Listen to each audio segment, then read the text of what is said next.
ይህን ፕሮግራም አዘጋጅቶ ያቀረበላችሁ ቀስተ ደመና ስፖንጅ ፋብሪካ ነው።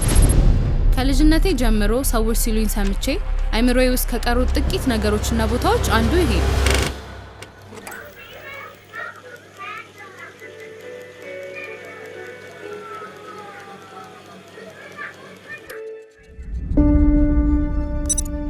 የማላውቀውን ቦታ እየናፈኩ ዛሬ ነገ እያልኩ ማሰቤን ትቼ ናፍቆቴን ልወጣ የምናገረውን ታሪክ ልጨምር ደግሞ እንደ አዲስ ህይወትን ልቃይ መንገድ ጀምሬያለሁ።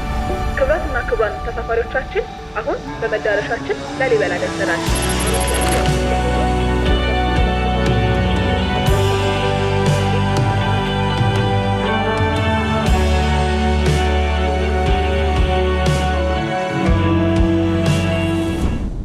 ትንሽ ረፍት አድርጌ መጥቻለሁ። ኢነርጂም ትንሽ ጠርቀምቀም ብሎ መጥቻለሁ። እኔ ያለሁበት አካባቢ ትንሽ አነስ ያለ ነው፣ ግን ላሊበላ በጣም ሰፊ ነው። ሹፌሬ ምን አለኝ መሰላችሁ? ዲሲር በጣም ሰው መጥቷል። ከአዲስ አበባም ከውጪም ብዙ ፈረንጆች ራሱ ዲያስፖራዎች እንዳለ መጥተዋል። በጣም ኢገር ናቸው ለማወቅ። ከኛ አልፎ እነሱ በጣም ኢገር ሆኖ በቃ ኢንትረስትድ ሆኖ ለማየት መጥተዋል። እኔም ዲሲር በመምጣቴ በጣም ደስተኛ ነኝ። አሁን ያለሁበት ቦታ ግን ላሊበላ እንደመሆኑ አንፃር ከቅርስም ከሃይማኖታዊነትም ትልቅ ቦታ የሚሰጠው ቦታ ስለሆነ ልብሴን ልቀይርና ቀሚሴና ነጠላዬን አድርጌ ወደ ቤተክርስቲያን እንሂድ።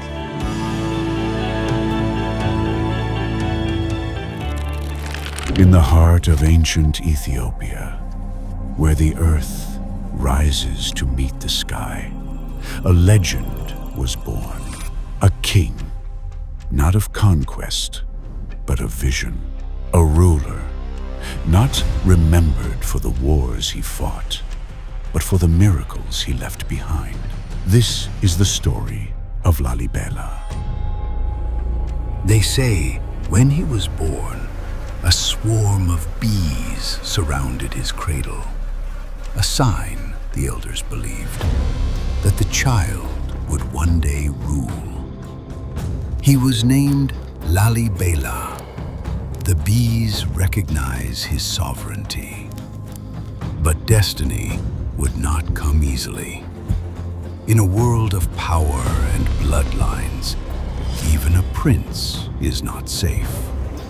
Jealousy grew in the palace, and betrayal followed.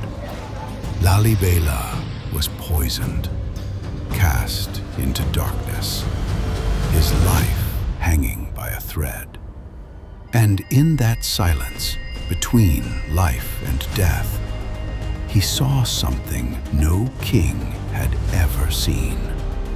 A vision of a holy city, a new Jerusalem, carved not by human hands alone, but guided by the divine.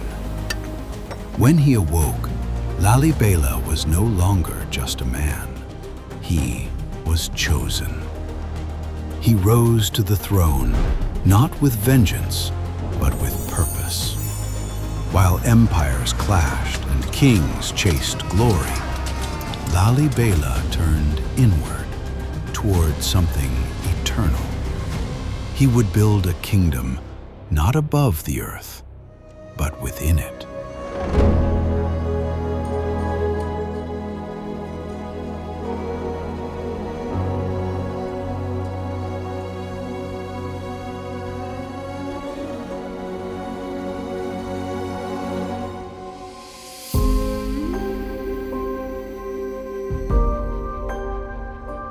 ላሊበላ እግሬ ሲረግጥ ከታየኝ አዲስ ነገር ይልቅ ያገኘሁት እንደኔው ታሪክ መናገር ስራቸው የሆነ እምነታቸውን በጽናት ሊያድሱ ከየአቅጣጫው የተሰበሰቡ ሰዎችን ነው። ላገኙት አዲስ መንገደኛ ከታሪካቸው እንዲካፈል ከጥንካሬያቸው እንዲላመድ የሚያዩትን ምስክር እንዲሆን በእንባና ሳቅ ብዛት መስመር የበዛበት ፊታቸውን አፍክተው በርታ እና በርቺ ከማለት ወደ ኋላ አይሉም።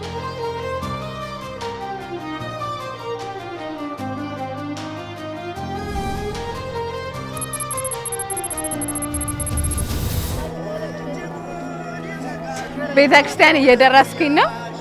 ሞቅ ድምቅ ብሏል። በስመ አብ። ከውቅር አብያተ ክርስቲያናቱ ፊት ለጎብኚውና ለሚሳለመው ከሚሸጡ ሰዎች መስቀሌን ገዛው። ውስጥ አስባርክ ያረጋዋለሁ። አሁን መስቀል የለውም። አሁን ያረኩት Orthodox Christians wear a cross as a reminder of Jesus' sacrifice and strength through life's struggles.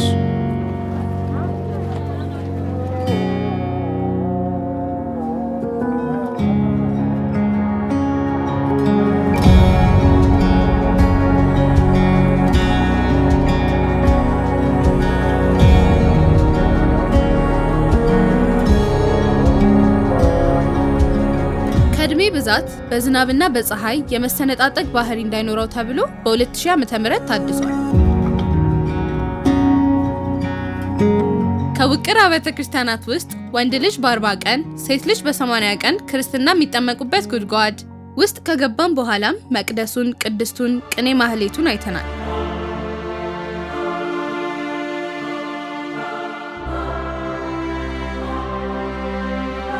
ቅዱስ ላሊበላ አንጾ ሲጨርስ ከሰማይ የወረደለት መስቀል በዚህ በቤተ መድኃኔዓለም ይገኛል። ስሙም አፍሮ አይገባ ይባላል። ትርጓሜውም የማያሳፍር ፈዋሽ ማለት ነው። Inside the sacred churches of Lalibela, there is deep spiritual meaning in every detail. Some parts of the complex are believed to represent the burial place of the biblical fathers, Abraham, Isaac, and Jacob, symbolizing faith, heritage, and eternal life.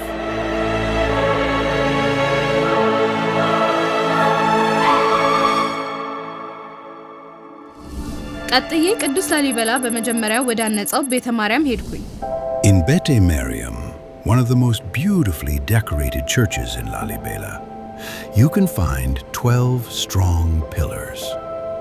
These pillars are believed to represent the 12 apostles of Jesus Christ, making the church deeply symbolic.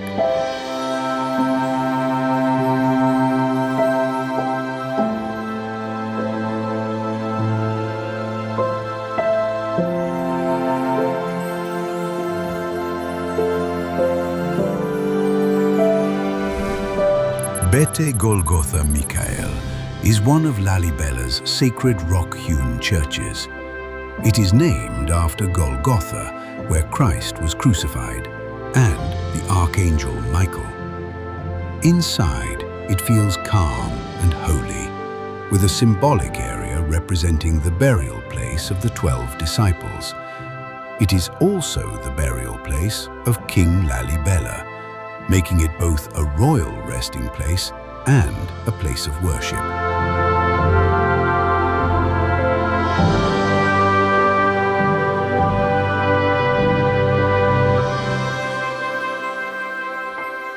This is a place of peace and prayer, a quiet space that connects the faithful to God, to history, and to the spirit of King Lalibela. በዓል ሲደርስ ቤተሰብ ሲሰበሰብ አብሮነታችንን ለማደስ እንደ አዲስ ዕድል ስናገኝ ደስታው እጥፍ ድርብ ነው።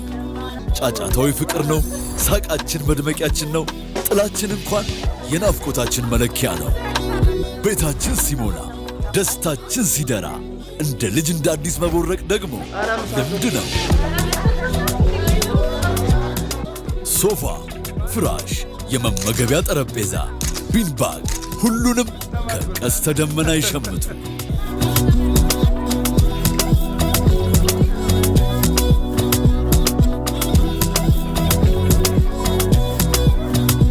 ቀስተ ደመና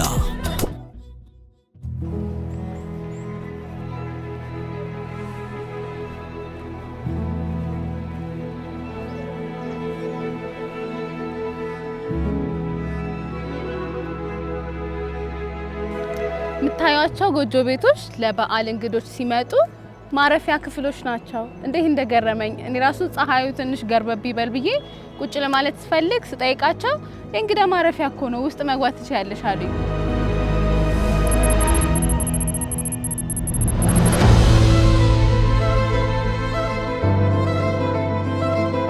አሁን ያለሁት ቤተ አማኑኤል ነው። ቅድም ካሳየኋችሁ ከቤተ መድኃኔዓለም ቀጥሎ በስፋት ሁለተኛው ይሄ ውቅር አብያተ ክርስቲያን ነው።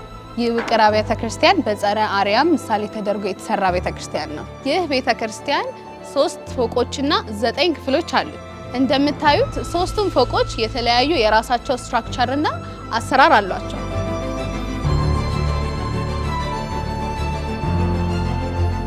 መስኮቶቹ የአክሱም ሐውልት ቅርጽና የኢምራሃነ ክርስቶስ ቤተክርስቲያን ቅርጽ አላቸው። In Lalibela, there are 11 amazing rock-hewn churches. In the northern group are Bete Medene Alem, Bete Mariam, Bete Golgotha Mikael, Bete Meskel, and Bete Danagel. In the southern group are Bete Abba Libanos, Bete Mercoreos, Bete Gabriel Rufael, Bete Lehem, and Bete Amanuel. And at the very end is Bete Georgis, carved in the shape of a cross. እንዴት ነው ታባቴ? እግዚአብሔር ይመስገን። ሙሉ ባርኪም ስራጥያት እግዚአብሔር ባርክ። አረፈርኩኝ እንዴ? አደህና ነው እግዚአብሔር ይመስገን። እንኳን ለዚህ ቅዱስ ቦታ አበቃችሁ። ለረጅም ጊዜ ምን ይመስል ይሆን እያልኩ ሳልመው የነበረውን ዛሬ ከፊቱ ቆሜ ጥቂት እርምጃዎችን እየቆጠርኩ ላየው ቀርቤያለሁ።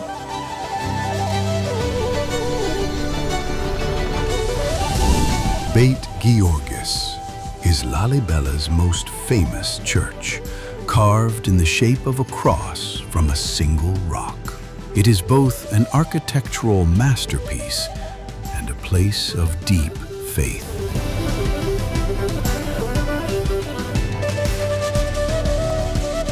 ቤተ ጊዮርጊስ ይባላል። የኖህ መርከብ ምሳሌ ነው። 12ቱ መስኮቶች ክፍት ናቸው። 12ቱን ሐዋርያቶች ይወክላል። 9ኙ ዝግ ናቸው። የ9ኙ ቅዱሳኖች ተሳቱ ቅዱሳን ከሮም ወደ ኢትዮጵያ የመጡ እነሱን ይወክላሉ። ካናቱ ላይ መስቀል አለው።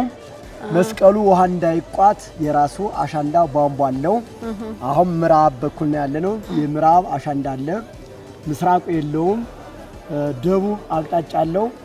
ሰሜን አቅጣጫ አለው። ከምስራቅ ወደ ሶስቱ ያቀብላል። በውጭ ስናየው ፎቅና ምድር ቤት ይመስላል። ውስጥ ስንገባ ጣራው ድፍን ነው እንጂ ሙሉ ክፍት ነው። ይሄ መቅደስና ቅድስት ነው። ይሄኛው ደግሞ አሁን ከቆምንበት ትንሽ ልፍ ብለን ቅኔ ማህሌት ነው። ትንሽ ደግሞ ከቀጤማው ጠጋ ብለን ደግሞ እሱ ቤተልሔም ነው። ቤተልሔሙን ወደ ምስራቅ አድርገውታል። ከዚህ ቅዱስ ላሊበላ በሚያንጽ ጊዜ እንደ አንካፋ አፈሩ የወጣለት እዚህ ህዝቡ የምታዩት ከላይ ያለው ከዚህ የወጣው ሁር ሲለው በግዝ እንደ ንፋስ ብትን ያለ ከዚህ የተፈላለጠው ድንጋዩ ወደዚያ ነው ያረፈው። አንዳንዶች ባፈ ታሪክ በአባባል የተከዘን ውሃ አንዴ ናብሎ አጠበለት ይላል። ያ አባባል ነው። እሱ ቀን ሲያንጽ መላእክቶች ስላገዙት የመላእክት እርዳታ ነው። ሁሉም ቤተክርስቲያኖች ከላይ ወደ ታች ነው። መግቢያው አንድ ነው፣ መውጫው አንድ ነው። በውጭ ገደሉን ስታዩት በገመድ ነው ታስሮ የሚወረደው ይላል። ግን የራሱ መግቢያና መውጫ አለው። ይሄኛው ማውንት ተራራ ይባላል። ያንኛው ደግሞ መርከቡን ያስቀመጠበት አራራት ተራራ ይባላል። ቤተክርስቲያኑ ቤተ ጊዮርጊስ ነው። ተምሳሌቱ የኖህ መርከብ ነው። 8 ነፍሳቶች ኖህ ከነሚስቱ፣ ያፌት ከነባለቤቱ፣ ካም እንደገና ሴም የወጡበት ምሳሌ ነው። ላሊበላ ደግሞ በጊዮርጊስ ስም የመጨረሻ ስራ ቤተ ጊዮርጊስ ነው ያደረገው።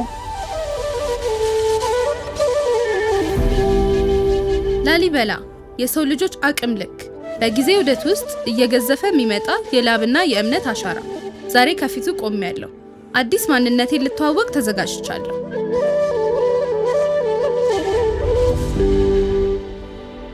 እንዲህ ያለ ጥበብ እንዴት አየሽው? በጣም ደስ የሚል ነገር ነው። ለእምነቴ በጣም ከፍተኛ ነገር ነው ያለኝ። አሁን እኔ እንጃ ከአይምሮዬ በላይ ነው የእውነት ለመናገር። እንደዚህም ነገር ያለም አልመሰለኝም። ብቻ በጣም ደስተኛ ነኝ።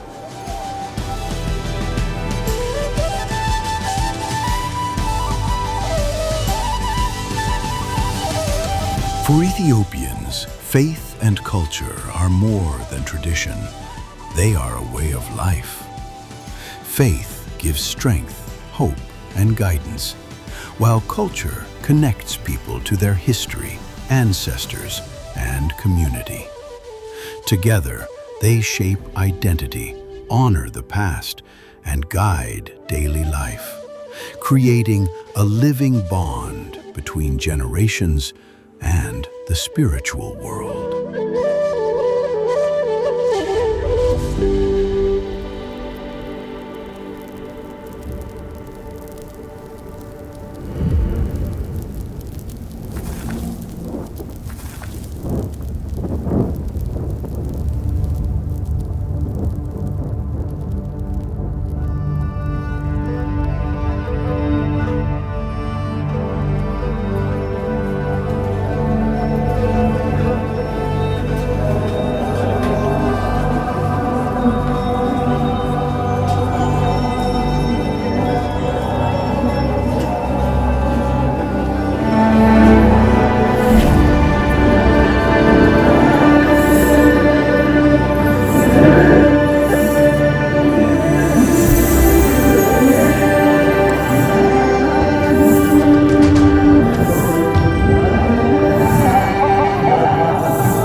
Ethiopian Christmas is a time of prayer and joy all over the country.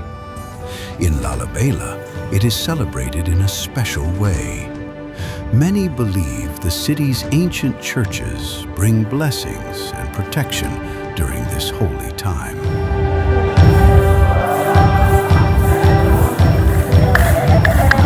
People come to pray, light candles, and follow ancient traditions, keeping the faith alive in this sacred city.